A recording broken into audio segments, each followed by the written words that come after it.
Power star Dharmendra हे जन्नत से उतरलो आहा परी लागे छी ब्यूटीफुल ए जाना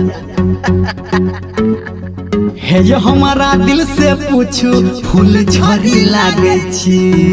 ओ छाती में घुस तेरे रे हे जन्नत से उतरलो आहा परी लागे छी हे हमारा दिल से पूछू फूल झड़ी लागे छी नीचा से ऊपर तक आहा जी कमाल लागैया कहते में आहा यही धमाल अति सुंदर। क्या बोलते हो हे ये चांद वाला मुखरा लोग के नहीं चलू बाजार में क्यों?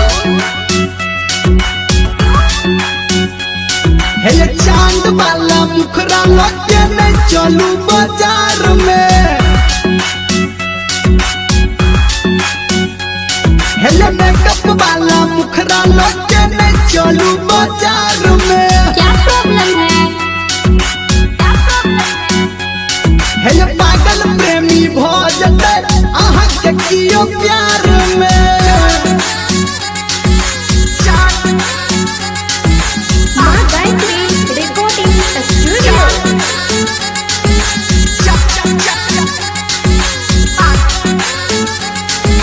ठुमैक ठुमैक आहा जब मटक मटक चले छी केते दीवाना के दिल में रानी आहा ढले छी ले चलू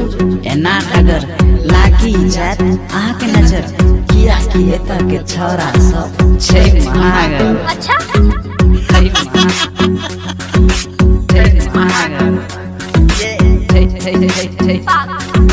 कुछ भी बोलते हो। हे चांद वाला मुखरा लोग के नहीं चलू बाजार में हे मेकअप वाला मुखरा लोग के नहीं चलू बाजार में म्यूजिक बाय राज गोविंद। मैं चाहे ये करूं मैं चाहे वो करूं मेरी मर्जी मैं चाहे ये करूं मैं चाहे वो करूं मेरी मर्जी तुम नहीं हो मेरे ओ बापू सर जी तू लुच्चा है मुझको ये पहले से है पता